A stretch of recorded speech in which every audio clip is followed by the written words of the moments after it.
Allahu Allahu Allahu Allah Allahu Allahu Allahu Allah Allahumma salli ala sayyidina Muhammadin wa ala ali sayyidina Muhammadin kama sallaita ala Ibrahim وعلى آل إبراهيم إنك حميد مجيد اللهم بارك على محمد وعلى آل محمد كما باركت على إبراهيم وعلى آل إبراهيم إنك حميد مجيد السلام عليكم ورحمة الله وبركاته الحمد لله رب العالمين والصلاة والسلام على رسوله خاتم النبيين وعلى آله الطيبين وأصحابه الطاهرين والمؤمنين والمسلمين كلهم أجمعين أما بعد فقد قال الله تعالى في كلامه القديم الفرقان المجيد أعوذ بالله من الشيطان الرجيم بسم الله الرحمن الرحيم قد نرى تقلب وجهك في السماء فلنولينك قبلة ترضاها فول وجهك شطر المسجد الحرام وحيث ما كنتم فولوا وجوهكم شطره قال النبي صلى الله عليه وسلم إذا كانت نصف الليل من شعبان قوموا ليلها صوموا يومها صدق الله العلي العظيم وصدق رسوله النبي الكريم ونحن على ذلك من الشاهدين والشاكرين والحمد لله رب العالمين அன்பினிந்த பெரியோர்களே, அருமை சகோதரர்களே, அல்லாஹ்வின் கருணை, அவனது அளப்பெரும் கிருபை, அல்லாஹ் நமக்கு ஆரோக்கியத்தை வழங்கி அவனுடைய புனிதமிக்க ஷாபான் மாதத்திலே ஒன்று கூட செய்திருக்கிறான். அல்லாஹ் நமக்கு இந்த ஆரோக்கியத்தை நீடித்து வைத்து சஹி சலாமத்தோடு இருந்து ரமதானையும் அடைந்து ரமதான் மாதத்தினுடைய பரக்காத்துகள் அனைத்தையும் அனுபவிக்கும் பாக்கியத்தை தந்தருள்வானாக. இந்த ஷாபான் மாதம் இருக்கிறதே, இது மிகவும் உயர்ந்த மாதம், சிறந்த மாதம். நபி அவர்கள் இது எனது மாதம் என்று தன் பக்கம் நிஸ்ப செய்து கொண்ட மாதம். ஷாபான் ஷஹ்ரி ரமதான் ஷஹ்ருல்லாஹ், ரமதானுடைய மாதம் அல்லாஹ்வின் மாதம். காரணம், அவன் அருளை, அவனுடைய ரஹ்மத்தை, அவனது மக்ஃபிரத்தை, அவனது பரக்கத்துகளை கொட்டி கொட்டி கொடுக்கிற மாதம். எனவே அந்த ரமதானுடைய மாதம் அல்லாஹ்வின் மாதம். ஷாபான் மாதம் எனக்குரிய மாதம் என்றார்கள். காரணம், இந்த ஷாபான் மாதத்திலே நபி அவர்கள் நஃபிலான நோன்புகளை அதிகம் வைப்பார்கள். அன்னை ஆயிஷா ரலியல்லாஹு அன்ஹா ரிவாயத் செய்கிறார்கள், இந்த மாதத்தில் எந்த அளவுக்கு நஃபிலான நோன்புகளை வைப்பார்களோ அந்த அளவுக்கு வேற எந்த மாதத்திலும் வைத்து நான் பார்க்கவில்லை. ஆனால் அதே நேரத்தில் தனது உம்மத்தை பார்த்து சொன்னார்கள், நீங்கள் ரமலானுக்காக தயாராகுங்கள், நீங்கள் இந்த ஷாபான் மாதத்திலே அதிகமாக நஃபிலான நோன்புகளை நோற்று பலகீனமாகி விடாதீர்கள். நீங்கள் ரமலானுக்காக தயாராகுங்கள். நீங்கள் வழமையாக வைக்கின்ற நோன்புகள் இருக்கும் அல்லவா, திங்களும் வியாழனும் நோன்பு வைக்கிற வழக்கம் சிலருக்கு இருக்கும். அந்த நஃபிலான நோன்புகளை கூட ஆன்மீக பெருந்தகைகள் எழுதுகிறார்கள், ரமலானுக்காக அதை விடுவது அது முஸ்தஹப் என்று எழுதுகிறார்கள். ஏனென்றால் ஒரு மிகப்பெரியதொரு அமலை நாம் சந்திக்க இருக்கிறோம் என்றால் அதற்கு முன்பு அந்த அமலை விட்டு விடுவது, பிறகு அந்த முக்கியமான அமலை ஃப்ரெஷ்ஷாகவும் முழுமையாகவும் சந்திப்பது. தவாஃப் செய்து கொண்டே இருப்பவர்கள், உம்ராக்களை செய்து கொண்டே இருப்பவர்கள், ஹஜ்ஜுடைய நாட்கள் நெருங்கிவிட்டால் உம்ராவை நிறுத்திவிட வேண்டும், தவாஃபை நிறுத்திவிட வேண்டும். கொஞ்சம் ரிலாக்ஸாக தனது உடலை, உள்ளத்தை, தனது அசைவுகளை, இவைகள் எல்லாவற்றையும் கொஞ்சம் அமைதியாக வைத்திருந்து மினாவுக்கு புறப்பட்டு செல்ல வேண்டும். அப்பொழுது அதனுடைய அமல்களை மிக அழகான முறையில் நிறைவேற்றுவதற்கு உதவியாக இருக்கும் என்கிற காரணத்தால் நமக்கு அப்படி சொல்லித் தருகிறார்கள். அதே போன்றுதான் பெரியவர்களே, ஃபஜ்ருடைய சுன்னத் இருக்கல்லவா, அந்த சுன்னத்துக்கு அடுத்து மிகப்பெரியதொரு இபாதத் இருக்கிறது. அது என்ன? நீண்ட நேரம் குர்ஆன் ஓதப்படும். நீண்ட நேரம் கிராத் ஓதப்பட்டு 2 ரக்காத்துகள் தொழுகையில் அனைத்தையும் தொழுகையை விட தலையாய தொழுகை, அனைத்து தொழுகையின் தலைவன் ஃபஜ்ர் தொழுகையை நாம் ஜமாஅத்தோடு நிறைவேற்ற இருக்கிறோம் என்கிற போது மிக நீண்ட கிராத்தை நாம் ஓத இருக்கிறோம், கேட்க இருக்கிறோம். அதற்காக வேண்டி அந்த ஃபஜ்ருடைய முன் சுன்னத் இருக்கல்லவா, அதை எவ்வளவு சீக்கிரமாக முடிக்க முடியுமோ, எவ்வளவு துல்லியமாக முடிக்க முடியுமோ அந்த அளவுக்கு சீக்கிரமாக முடித்துக் கொள்ளுங்கள் என்று நபியவர்கள் நமக்கு போதிக்கிறார்கள். அந்த சுன்னத்திலே நீண்ட நேரம் இருப்பது, அந்த சுன்னத்திலே நீண்ட சூறாக்களை ஓதுவது, அதற்கடுத்துள்ள ஃபஜ்ருடைய மகிமையை நாம் மதிக்கவில்லை என்பதிலே அங்கே குற்றம் வந்துவிடும் என்றார்கள்.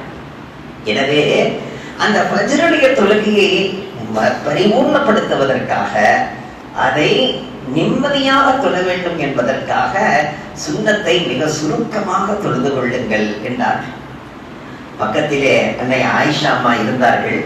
நபி அவர்கள் சுன்னத்தை தொழுது முடித்தார்கள்.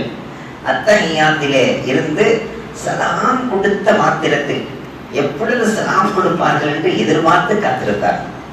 சலாம் கொடுத்த மாத்திரத்தில் அன்னை ஆயிஷா அம்மா கேட்டாங்க, யா ரசூலல்லாஹ், நீங்க என்ன நிலையில ஃபாத்திஹா சூரா ஓதனீங்களா ஓதலையான்னு கேட்டாங்க. ஏன் அப்படி கேட்கிறாய் என்றார்கள். இல்ல, நின்ற மாதிரி தெரிஞ்சிச்சு, பார்த்தா சலாம் கொடுக்க உட்கார்ந்து இருக்கிறீங்க, இதுல ஓத வேண்டியதெல்லாம் நீங்க ஓதனீங்களான்னு கேட்டேன். உடனே நபி அவர்கள் சொன்னார்கள், இதை விட ஒரு நீண்ட தொழுகையை நிறைவேற்ற வேண்டி இருக்கிற காரணத்தால் இதை நான் சுருக்கமாக தொழுது என் உம்மத்துக்கும் இப்படித்தான் செய்ய வேண்டும் என்று காட்டுகிறேன் என்றார்கள் நபிகள் நாயகம் ஸல்லல்லாஹு அலைஹி வஸல்லம். இதே நிலைதான் நோன்பிலேயும் ஹஜ்ஜிலேயும் எல்லா வணக்கங்களிலேயும். ஒரு பெரியதொரு அமலை நாம் செய்ய வேண்டி இருக்கிறது என்றால் அதற்கு முன்பாக செய்யப்படுகிற அமலை மிக சுருக்கமாக செய்து கொள்வது, இது நபி அவர்கள் நமக்கு காட்டி தந்த அழகான வழிமுறை. இந்த மாதம் ஏன் இவ்வளவு உயர்ந்த மாதமாக இருக்கிறது ஷாபான் மாதம் என்றால், இந்த மாதம் மட்டும்தான் ரமலானுக்கும் ரஜபுக்கும் மத்தியில் இருக்கிறது. இப்படி ஒரு அழகான அமைப்பு. அது மட்டுமல்ல, இந்த ஷாபான் மாதம் ரமலானுக்கு நெருக்கமாக ஒட்டி இருக்கிறது. ஷாபான் வந்து விட்டாலே ரமலானே வந்து விட்டது, ஷாபான் வந்து விட்டாலே ரமலான் வந்து விட்டது போலத்தான். ஏனென்றால் சஹாபாக்கள் எல்லாம் எப்பொழுது ஷாபான் வரும் என்று எதிர்பார்த்திருப்பார்கள். ஷாபான் மாதம் வந்துவிட்டால் ரமலான் மாதத்திற்கு தேவையான உணவுப் பொருட்கள், தன்னுடைய வீட்டுக்கு தேவையான சமையல் பொருட்கள், தன்னுடைய ஆடை அலங்கார பொருட்கள், வீட்டை அலங்கரிப்பது, ஏனென்றால் சுவனத்தை எல்லாம் அலங்கரிக்கிறார். நோன்பாளிகளுக்காக சுவனத்தை எல்லாம் அலங்கரிக்கிறார். சுவனமே கேட்கிறது, எனக்காக இவ்வளவு அலங்காரம் உண்டு, எப்பொழுதும் இல்லாத அளவுக்கு அலங்காரம் செய்ய நீ ஏன் ஏவி இருக்கிறாய்? உடனே அல்லாஹ் சொல்கின்றான், உனக்கு தெரியாதா, என்னுடைய அடியார்கள் நோன்பு நோக்கப் போகிறார்கள், என்னுடைய உத்தரவுக்கு இணங்க பகல் காலத்திலே நோன்பு இருக்க போகிறார்கள், இரவிலே தொழுகையிலே நிற்க போகிறார்கள், மனதை அடக்கி ஒடுக்கி மட்டுப்படுத்தி இச்சையை கட்டுப்படுத்தி எனக்கு என்னிடத்திலே தன்னை சமர்ப்பிக்க இருக்கிறார்கள். எனவே நான் அவர்களுக்காக வேண்டிதான் சுவனத்தை நான் அலங்கரிக்கிறேன் என்றெல்லாம் சொல்கிறார். அப்படி என்றால் சுவனம் அங்கே அலங்கரிக்கப்படுகிறது என்றால் இபாதத்துகள் நடக்கக்கூடிய நம்முடைய வீடுகள் அலங்கரிக்கப்பட வேண்டும், தொழுகை நடத்தப்படுகின்ற பள்ளிகள் அலங்கரிக்கப்பட வேண்டும். இந்த அலங்கரிக்கப்படுதல் என்பது காலம் காலமாக மிக வசதி, மிக மிக குறைந்த காலத்திலும் கூட எங்களது கிராமத்தை கூட நினைத்து பார்க்கிறேன். வருடத்திற்கு ஒரு முறை மிகச் சரியாக சுரவி இரவி அதற்கு அழகான முறையிலே சுண்ணாம்பு அடித்து அதை கண்ணியப்படுத்துவது.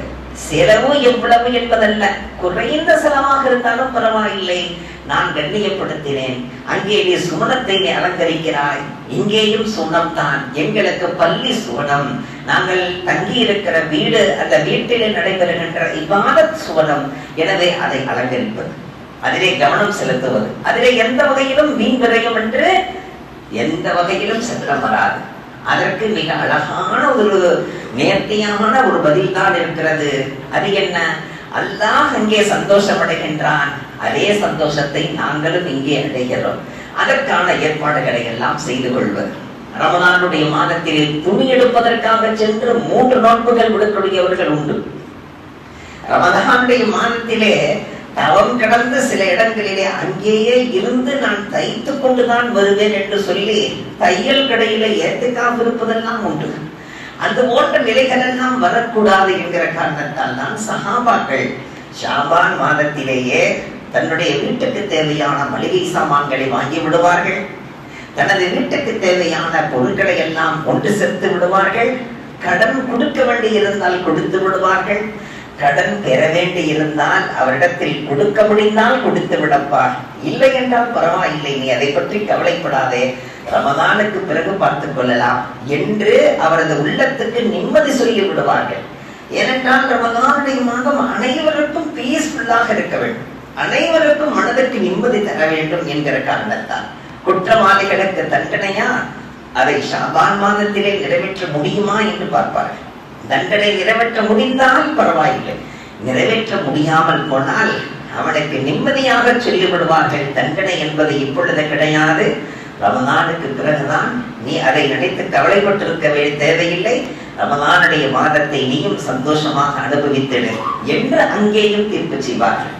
பிறகு தனது சொந்தங்கள், இரத்த பந்தங்கள் யாரெல்லாம் இருக்கிறார்களோ அவர்களுக்கு வழமையாக தந்து கொண்டிருக்கிற உதவி தொகையை ரமதானுடைய மாதத்தில் 10 தந்தாலோ 20 தந்தாலோ அவர்கள் ரமதான் முழுக்க கையில் பணம் இல்லாமல் கஷ்டப்படுவார்களே, அவர்களுக்கு ரமதானுக்கு பயன்பட வேண்டுமே என்பதற்காக வேண்டி ஷாபான் மாதத்திலேயே சஹாபாக்கள் தங்களுடைய இரத்த பந்துகளை, சொந்தங்களை, யாரையெல்லாம் ஆதரித்துக் கொண்டிருந்தார்களோ அவர்களுக்கான தொகைகளை கொடுத்து ரமதானுடைய மாதத்தை நீங்கள் சந்தோஷமாக அனுபவியுங்கள் என்று அவர்களுக்கான ஏற்பாடுகளை செய்து கொடுப்பார்களாம். இது சஹாபாக்களின் அழகான நடைமுறையில் இருந்திருக்கிறது பெரியவர்களே. இந்த நடைமுறைகள் நம்மிடத்திலேயும் வர வேண்டும். அந்த நடைமுறையின் மூலமாக மிக அழகானது ஒரு முன்மாதிரியாக இருக்கும் அல்லவா?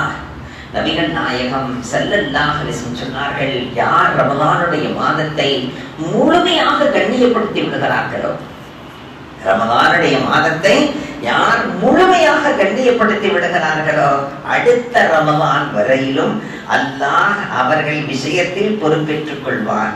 அவர்களது வியாபாரங்கள், அவர்களது கொடுக்கல் வாங்கல், அவர்களது உடை நடை, அவர்களது இரத்தம், அவர்களது சதை, அவர்களது எலும்பு, அவர்களது பார்வை, அவர்களது செவி, அவர்களுடைய அனைத்து விஷயங்களிலேயும் அல்லாஹ் கவனம் செலுத்தி தன் பொறுப்பில் எடுத்து அவர்களை பரக்கத்தாக இருக்க வைப்பான். எந்த சண்டை சச்சரவுகளும் இல்லாமல், மனக்கசப்புகள் இல்லாமல், குழப்பங்களிலே சிக்கிக் கொள்ளாமல், கேவலங்கள் ஏற்பட்டு விடாமல் அல்லாஹ் பாதுகாப்பான் என்று நபிகள் நாயகம் ஸல்லல்லாஹு அலைஹி வஸல்லம் அவர்கள் வாக்களித்திருக்கிறார்கள். எனவே இந்த ரமலானுடைய மாதத்தை கண்ணியப்படுத்துவது எப்பொழுது? ரமலானிலேயும் கண்ணியப்படுத்த வேண்டும். ரமலானுக்கு முன்பாகவே ஷாபான் மாதத்திலேயே நாம் அதை தொடங்கிவிட வேண்டும். அது மிகவும் பரக்கத்தான மாதம் என்பதை மனதில் கொள்ள வேண்டும். இந்த பரக்கத்தான மாதத்தை தேர்ந்தெடுத்துத்தான் அல்லாஹ் ஜல்ல ஷானஹு வ தஆலா நபி அவர்களது ஒரு ख्वाहिशை பூர்த்தி செய்து வைக்கிறார். हुजूर आप ख्वाहिश करते थे, आसमान की तरफ देखते रहते हैं, हम भी देखते हैं, आप आसमान की तरफ क्यों नजर उठाते देखते हैं? हमको भी मालूम है क्योंकि आपका किबला काबा की तरफ होना चाहिए, यही आपका तमन्ना है, हम जरूर उसका पूरा करेंगे. அல்லாஹ் குர்ஆனிலே சொல்லுகிறான், கத் நரா தகல்லுப வஜ்ஹிக ஃபிஸ் ஸமா ஃபலனுவல்லியன்னக கிப்லத்தன் தர்தாஹா ஃபவல்லி வஜ்ஹக ஷத்ரல் மஸ்ஜிதில் ஹராம் வஹைசுமா குன்தும் ஃபவல்லு வஜூஹகும் ஷத்ரா. அல்லாஹ் குர்ஆனிலே இறக்கி வைத்தார், நபியே நாயகமே, நீங்கள் எப்பொழுது பார்த்தாலும் வானத்தை பார்த்துக் கொண்டே இருக்கிறீர்கள், வஹி வந்து விடாதா என்றுதானே? ஏனென்றால் அதுவரையிலும் பைத்துல் முகத்தஸை நோக்கித்தான் கிபிலாவாக தொழுது கொண்டிருந்த அந்த நிலை. நபி அவர்களது உள்ளத்திலே வானத்தை பார்ப்பார்கள். தொழுகைக்காக நிற்கிற போது வானத்தை பார்ப்பார்கள், தொழுகைக்காக நிற்கிற போது வானத்தை பார்ப்பார்கள். ஏதேனும் வகி வந்து விடாதா? நீங்கள் திரும்பி விடுங்கள். உங்களுடைய ஆசையின் பிரகாரம் மஸ்ஜிதுல் ஹராமை நோக்கி, காபாவை நோக்கி நீங்கள் திரும்பிக் கொள்ளுங்கள் என்ற உத்தரவு வந்து விடாதா என்ற ஆசையோடு பார்த்து கொண்டே இருப்பார்கள். ஜிப்ரீல் இறங்கி வந்தார். அல்லாஹ் உங்களை திரும்ப சொல்லுகின்றான், மஸ்ஜிதுல் ஹராமை நோக்கி திரும்ப சொல்கிறார். லுஹர் நேரத்திலே அங்கே தஹ்வீலுல் கிப்லா ஏற்பட்டது. எவ்வளவு சந்தோஷமாக இருந்திருக்கும். ஆனால் நபிகள் நாயகம் ஸல்லல்லாஹு அலைஹி வஸல்லம் சொன்னார்கள், ஒருவர் தொழுகையில் இருக்க அல்லாஹுக்கு முன்பாக தக்பீர் கட்டிய பிறகு அவர் வானத்தை நோக்கி பார்ப்பதும் அங்கும் இங்குமாக பார்வையை செலுத்துவதும் தன்னுடைய சிந்தனைகளை அங்கும் இங்கும் செலுத்துவதும் நான் அஞ்சுகிறேன், அவருக்கு எந்த தண்டனை வேண்டுமானாலும் ரப்பின் தரப்பிலிருந்து வந்துடலாம்.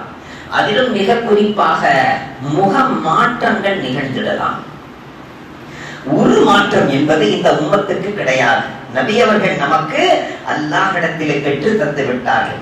ஒரு மாற்றம், முகத்தை பன்றியாக மாற்றுவது, குரங்காக மாற்றுவது, பாம்பாக மாற்றுவது, எலியாக மாற்றுவது, உடும்பாக மாற்றுவது, இதுவெல்லாம் முந்தைய உம்மத்துக்கு நிகழ்ந்தது. யா அல்லாஹ், என் உம்மத்திலே அப்படி ஒரு தண்டனையை தந்து விடாதே என்று துஆ செய்தார். அல்லாஹ் சொன்னான், அப்படியே ஆகட்டும். உங்களது உம்மத்திலே யாரையும், உங்களை ஏற்றுக்கொண்டவராக இருக்கட்டும் ஏற்காதவராக இருக்கட்டும், உங்களுடைய உம்மத்தில் உள்ள எவருக்கும் அந்த தண்டனை கிடையாது என்று நபியவர்களின் மூலமாக நமக்கு தரப்பட்ட சான்று. அப்படி இருந்தும் கூட யார் தொழுகையில் இருக்க தன்னுடைய பார்வையை வானத்தை நோக்கி அங்கும் இங்குமாக தனது சிந்தனையை திருப்பிக் கொண்டிருக்கிறாரோ அவருடைய விஷயத்தில் ஏதும் நிகழலாம் என்று சொல்லிவிட்டார்.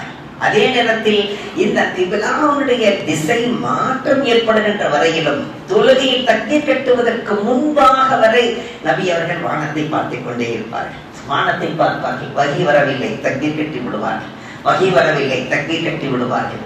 ஆனால் அல்லாஹ் சொன்னான், ஃபலனுவல்லி அன்னக, நிச்சயமாக உங்களை நாம் திருப்புவோம், கிப்லத்தன் தர்லாஹா, நீங்கள் எந்த கிப்லாவை பொருந்திக் கொள்வீர்களோ அந்த கிப்லாவின் பக்கம் உங்களை நிச்சயமாக நாங்கள் திருப்புவோம் என்று சொன்னால் திருப்பியே விட்டான். அந்த காபா எப்படிப்பட்ட காபா! அந்த காபாவை நான் பிறந்ததிலிருந்து பார்த்து கொண்டிருக்கிறேனே. அந்த காபா இருக்கின்ற இடத்தில் தானே நான் விளையாண்டு கொண்டிருந்தேன் சிறு வயதிலே. அந்த காபா இருக்கிற இடத்தில் தானே என் வாலிபம் கழிந்தது. அந்த காபாவை நோக்கித்தானே என்னுடைய எல்லா செயலும் இருந்தது. என்னுடைய சொந்தங்கள், என்னுடைய உயர்ந்த பெரியவர்கள் எல்லாம் அந்த காபாவில் தானே அமர்ந்திருப்பார்கள் வெளி வளாகத்திலே. அங்கே நான் சென்றால் எனக்கு எவ்வளவு மகிழ்ச்சியான காலம் அது. அப்படிப்பட்ட ஒரு கிப்லா இருக்க பைத்துல் முகத்தஸை நோக்கி நான் திரும்புகிறேனே ரப்பே என்று சொல்லிக் கொண்டிருந்தார்கள். அல்லாஹ் சொன்னான், திரும்புங்கள் காபாவை நோக்கி. நீங்கள் எங்கு இருந்தாலும் சரி, நீங்கள் மேலே பலாவிலே இருந்தாலும் சரி, காட்டிலே போனாலும் சரி, அல்லது தண்ணீருக்கு அடியிலே சென்றாலும் சரி, நீங்கள் மலையிலே இருந்தாலும் சரி, குகையிலே இருந்தாலும் சரி, எங்கிருந்தாலும் நீங்கள் காபாவை நீங்கள் பின்தொடருங்கள், காபாவை நீங்கள் முன்னோக்குங்கள் என்று அல்லாஹ் ஆணை பிறப்பித்தார். இந்த ஆணை பிறப்பித்த நிகழ்வு எப்பொழுது நிகழ்ந்தது? ஹிஜ்ரி 2 ஷாபான் 15 நிகழ்ந்தது. பெரியவர்களே, நபிகள் நாயகம் ஸல்லல்லாஹு அலைஹி வஸல்லம் சொன்னார்கள், கிப்லாவை நீங்கள் மதித்திடுங்கள், கிப்லாவின் பக்கம் காலை நீட்டாதீர்கள், கிப்லாவை நோக்கி நீங்கள் எச்சில் உமிழாதீர்கள். கிப்லாவை நீங்கள் மதிப்பீர்களேயானால் உங்களது குடும்பத்திலே, உங்களுடைய ஹாந்தானிலே அல்லாஹ் உங்களை கிப்லா பனாதேகா. நீங்கள் கிப்லாவை மதித்திட்டால் உங்களை அல்லாஹ் கிப்லாவாக ஆக்குவான். எப்படி கிப்லாவாக ஆக்குவான்? உங்களை நோக்கி சொந்தங்கள் எல்லாம் வந்து போகின்ற கிப்லாவாக ஆக்குவான். உங்களை நோக்கி அனைவரும் வந்து அவர்கள் அனைவருக்குரிய நிம்மதியும் உங்களின் மூலமாக கிடைக்கின்ற கிப்லாவாக அல்லாஹ் ஆக்கி விடுவார். சொல்வார்கள் அல்லவா, ஹஜரத் மௌலானா கிப்லா என்பார்கள். என்ன அர்த்தம்? அவர்களை நோக்கி அனைத்து உலமாக்களும், அவர்களை நோக்கி அனைத்து மக்களும் வந்து தங்களுடைய பிரச்சனைகளை சொல்லி தீர்வு கேட்கிறார்கள் என்றால் அவரை கிப்லாவாக ஆக்குதல். நீங்கள் கிப்லாவை மதித்திடுங்கள், அல்லாஹ் உங்களை கிப்லாவாக ஆக்குவான். எவ்வளவு அழகான வார்த்தை!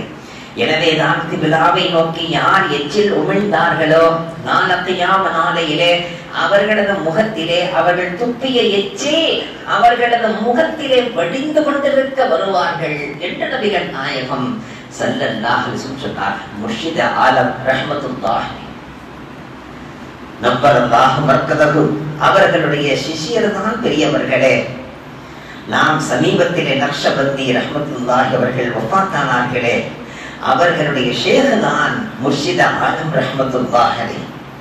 முர்ஷித் ஆலம் ரஹ்மத்துல்லாஹி அவர்கள் மிக உயர்ந்த தரத்தை பெற்றவர்கள். அவர்களிடத்திலே ஹஸரத் அவர்கள் கேட்கிறார்கள், உங்களது இவ்வளவு உயர்ந்த தரத்துக்கு என்ன காரணம்? என்னென்னவோ காரணம் மனிதன் சொல்லலாம், ஆனால் ஹஸரத் அவர்கள் என்ன காரணம் சொன்னார்கள் தெரியுமா? நான் காபத்துல்லாஹ்வுடைய உருவப்படத்தை கூட ஒது இல்லாமல் பார்ப்பதில்லை. காபத்துல்லாஹ்வுடைய உருவப்படத்தை கூட நான் ஒது இல்லாமல் பார்ப்பதில்லை. நான் யாரிடத்தில் பையத் செய்தேனோ அந்த ஷேகிடத்திலே ஒது இல்லாமல் போனதில்லை என்றார்கள். இந்த 2 நாள் அல்லாஹ் என்னை கிபிலாபனாலியா என்று சொன்னார். முர்ஷித் ஆலம் ரஹ்மத்துல்லாஹி. நினைத்து பார்க்கிறோம் பெரியவர்களே, ஒரு தடவை மக்ரிப் நேரத்திலே ஹஜ்ரத் அபூ ஹுரைரா ரலியல்லாஹு அன்ஹு அவர்கள் நபியிடத்தில் வந்தார்கள். नबी அவர்கள் கேட்டார்கள், सल्लल्लाहु अलैहि वसल्लम, अबू हुरैरा फजर के बाद मैंने आया था, मेरे सामने तुम्हें आए, अचानक भाग गए, क्यों मुझे देखकर भाग गए?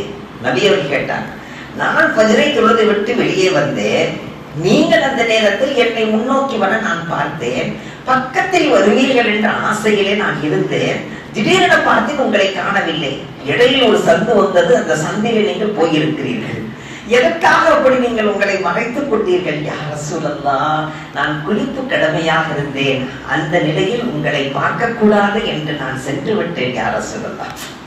இந்த ஒரு உயர்ந்த தன்மை இருக்கல்லவா, நான் சுத்தமில்லாமல் இருக்கின்றேன், அந்த சுகந்த நபியை நான் எப்படி சந்திப்பேன்? நான் இந்த சுத்தமில்லாத நிலையிலே நான் நபி அவர்களை சந்திப்பது மிகப்பெரிய குற்றம். இல்லை இல்லை, அந்த குற்றத்தை நான் செய்ய மாட்டேன்.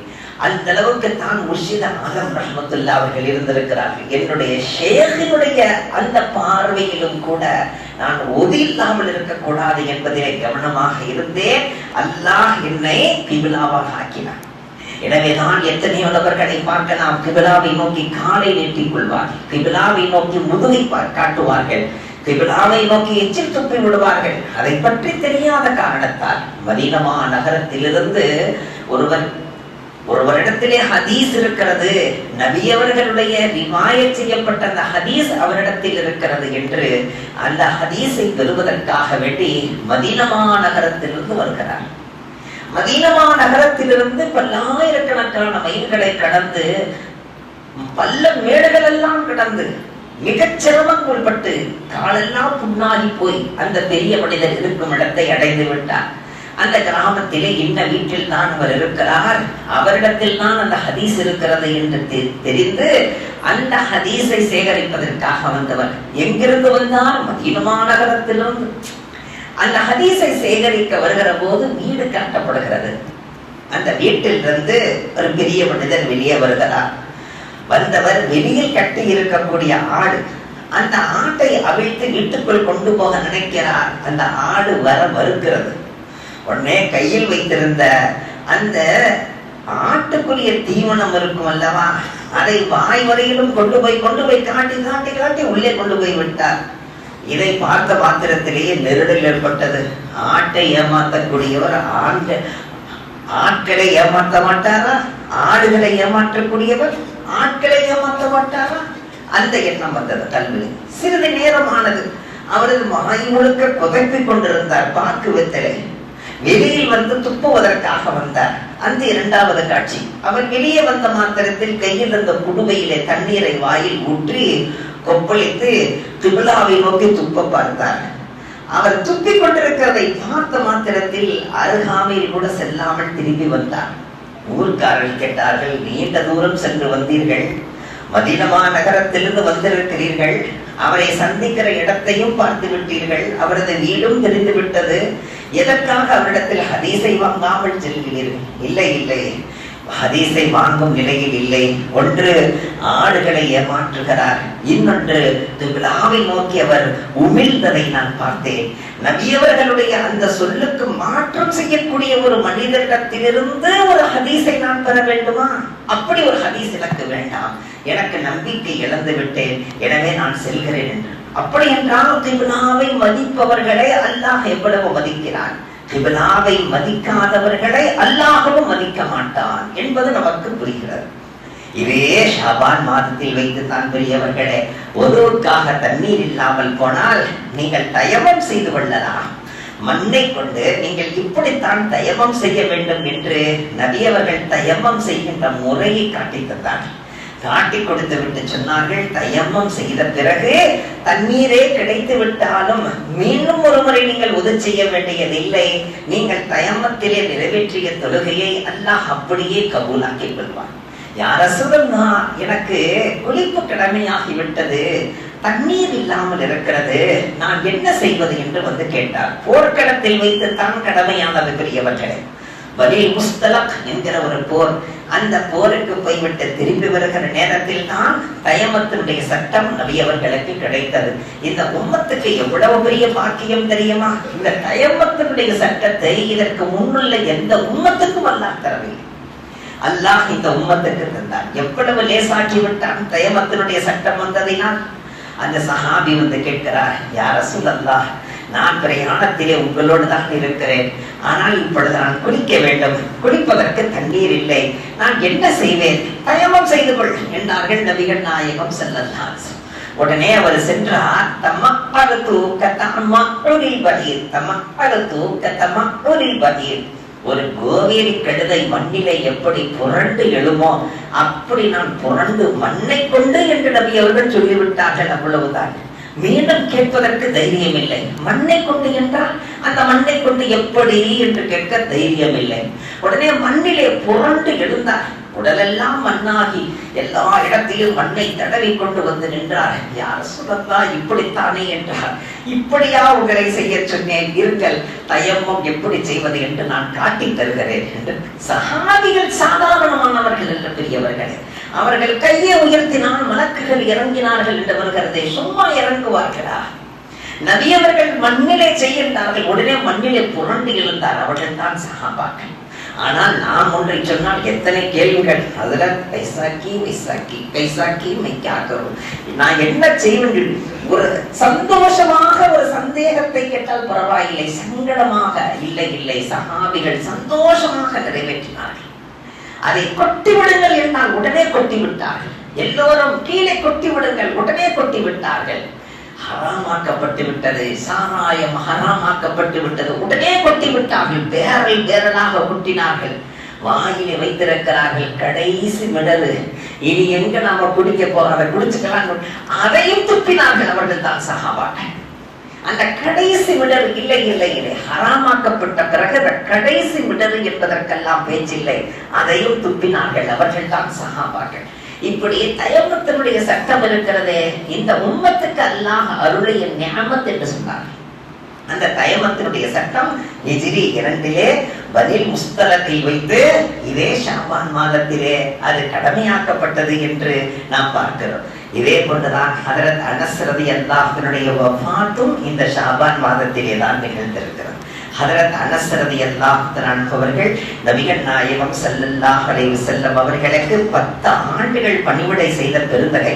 10 ஆண்டுகள் பணிவிடை செய்து வெளியே வருகிற போது, அனஸ் இங்கே வாருங்கள் என்று நபி அவர்கள் அழைத்தார்கள். பக்கத்தில் வந்த நபி அவர்களிடத்திலே, யா ரசூலல்லாஹ், எதற்காக என்னை அழைத்தீர்கள்? இங்கே பக்கத்தில் வாருங்கள் என்று தலையிலே கை வைத்து 3 துஆக்களை செய்தார்கள். அல்லாஹும்ம பாரிக் லஹு ஃபீ மாலிஹி வ வலதிஹி வ உம்ரிஹி. யா அல்லாஹ், இவருக்கு ஆயுள் காலத்திலே பரக்கத் செய். 100 ஆண்டுகள் வாழ்ந்து விட்டார். யா அல்லாஹ், இவருக்கு காசு பணங்களிலே பரக்கத் செய். வீட்டிலே தங்க கட்டிகள் நிறைந்து கிடக்குமா ஹஜ்ரத் அனஸ் ரலியல்லாஹு அன்ஹுடைய வீட்டிலே. பிறகு யா அல்லாஹ், இவருக்கு ஆல் ஔலாதுகளிலே பரக்கத் செய் என்று சொல்லிவிட்டார்கள்.